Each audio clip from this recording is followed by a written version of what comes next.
Bonsoir, c'est la revue de la presse du 27 janvier 2024. La presse a évoqué le sujet pertinent. Elle en a parlé, donc j'en parle. Le président a été élevé au grade de général de corps d'armée. Tout le monde en parle. Mon avis aujourd'hui, je me pose des questions.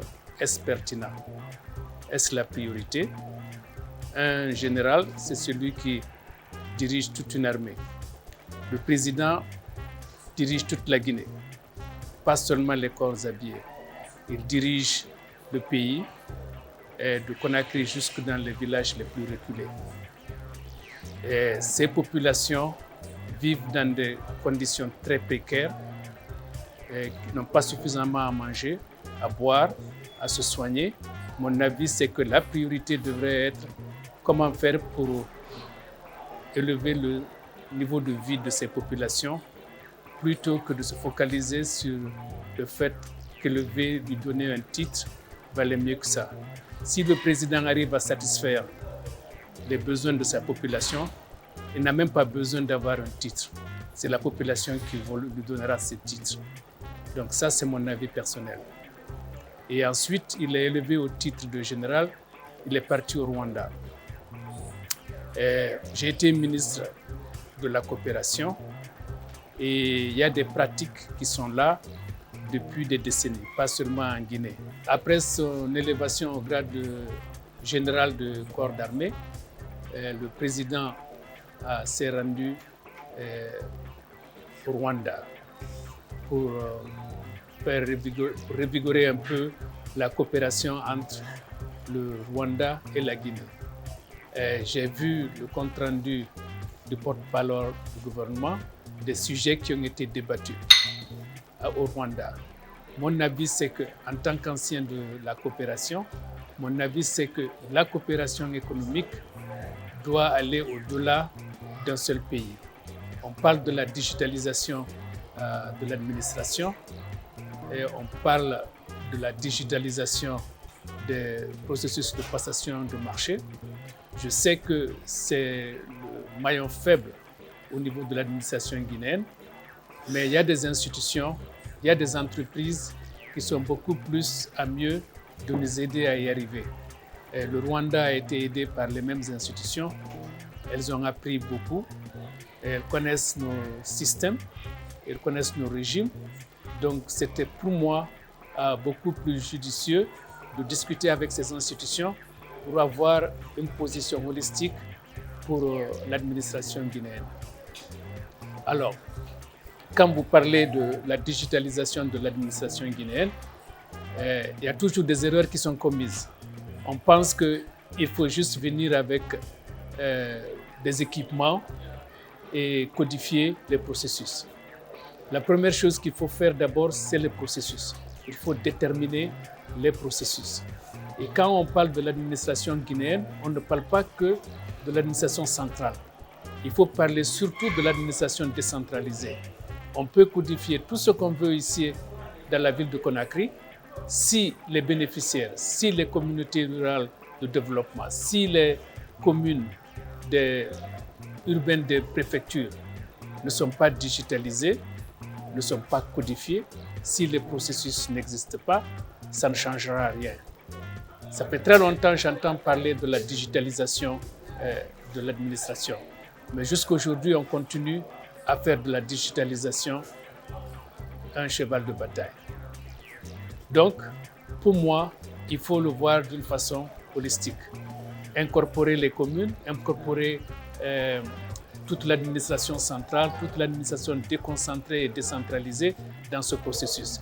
Il ne faut pas aller calquer ce qui se fait ailleurs. Il y a des processus qui sont bien rodés. Il y a d'autres pays qui ont commencé, qui ont installé cette digitalisation depuis très très très longtemps. Je me souviens, je suis allé en Corée en visite en 2009.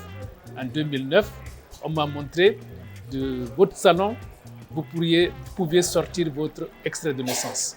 Vous n'aviez pas besoin d'aller à la mairie pour l'avoir. Votre téléphone, votre téléviseur, une imprimante, vous pouvez imprimer votre extrait de naissance. À plus forte raison, accès aux autres services que fournisse l'État. Donc, pour moi, encore une fois, il faut le voir dans son grand ensemble. La presse parlait de la croissance du PIB qui frôle dans les environs de 4%, et en 2024 sera un peu plus au-dessus de 5%, et 2025 un peu plus aussi de 5%. Mais depuis plusieurs années, on parle de la croissance du PIB en Guinée. Mais vous demandez à la population qu'est-ce qu'elle a gagné avec cette croissance. À un moment donné, on disait qu'en Afrique de l'Ouest, la Guinée a enregistré la croissance du PIB le plus élevé de l'Afrique de l'Ouest. Mais qu'est-ce que la population de la Guinéenne a gagné? Il faut se souvenir que le PIB, c'est tout ce qui a été produit en Guinée. Et le PIB guinéen est dominé par les exportations de bauxite, des ressources naturelles, plutôt que par la production intérieure. Ça, c'est la première chose. Deuxièmement, quand on parle de croissance du PIB, est-ce que ça s'est traduit à un mieux vivre pour la population? Aujourd'hui, toute la population tire le diable par la queue. Il y en a qui mangent une fois par jour. Peut-être qu'il y en a même qui ne mangent pas du tout, qui n'ont pas de repas toute la journée. Donc, quand on veut parler de croissance, il faut définir quel a été le résultat sur la vie de la population. Donc, l'objectif ne devrait pas être, in fine, de travailler pour que cette croissance, elle domine le monde entier. L'objectif, c'est de voir comment traduire cette croissance en un mieux vivre, en un bien-être pour la population guinéenne. La presse a évoqué également cette semaine la situation des sinistrés de Kaloum. Je suis au regret de dire que c'est devenu une répétition en Guinée. On ne s'organise que quand il y a une urgence, que quand il y a des dégâts. Dans tous les pays qui se respectent, c'est des institutions qui sont mises en place qui gèrent ce type d'activité. Et aujourd'hui, on vous crée une commission nationale de coordination, on ouvre un compte, on demande aux gens de verser l'argent dans ce compte. Où va l'argent, on ne sait jamais. Alors que si on faisait comme les autres, on mettait en place une institution avec le chef de cette institution avec rang de ministre, on organise cette institution, on met des policiers, des procédures. Cette institution peut identifier tous les risques. Les cuivres de Kaloum, même le Guinéen lambda savait que c'est un risque énorme. Et peut-être que cette population a eu de la chance qu'il y avait les immeubles de la cité de chemin de fer, la cité de Santulo. Imaginez un peu que si ces bâtiments n'existaient pas, c'est peut-être toute la ville de Kaloum qui allait être détruite. Donc c'est un problème sérieux. Moi, j'en appelle aux décideurs, à la population, pour qu'on arrive à mettre en place cette structure, cette institution, qui pourrait gérer les désastres, qui pourrait gérer les urgences. On ne crée pas une commission quand il y a une urgence. Vous vous souvenez de Ebola. Quand il y a eu Ebola, on a créé une commission. Quand il y a eu la Covid, on a créé une autre commission. Et quand Ebola a été vaincu, la commission est allée dormir. Et quand on dit aujourd'hui que, la Covid s'est arrêtée, on ne sait plus que se fait cette commission. Cette commission doit être structurée et mise en place pour pouvoir s'occuper de tout ce qui est urgence, de tout ce qui est catastrophe, de tout ce qui est désastre, pour ne pas qu'on reprenne tout le temps à zéro. J'ai eu la chance de suivre ce qui s'est passé après la victoire du Syli national contre la Gambie. Voici un sujet qui mobilise tous les Guinéens. Je dis bien tous les Guinéens. Des vieux, des jeunes, des femmes, des enfants, des malades, des fous. Tout le monde se lève avec passion pour défendre ce Syli national, comme si c'est le seul sujet que nous avons dans le pays. Alors je me suis posé une question. Et si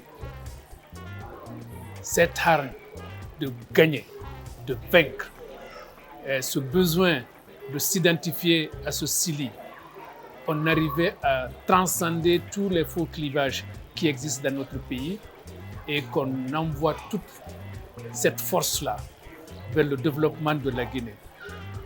Qu'on arrive à mettre tout ça ensemble, tout le pays, toutes les forces vives de la nation, pour pouvoir développer ce pays. Jusqu'où irons-nous?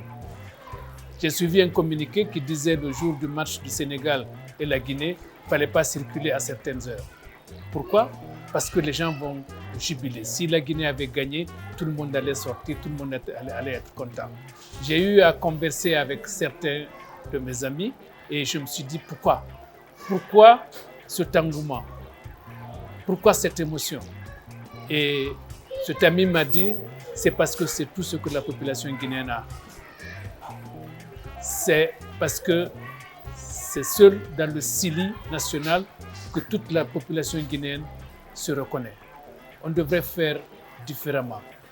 On devrait s'entendre pour faire tout de la même façon où nous supportons le Sili national.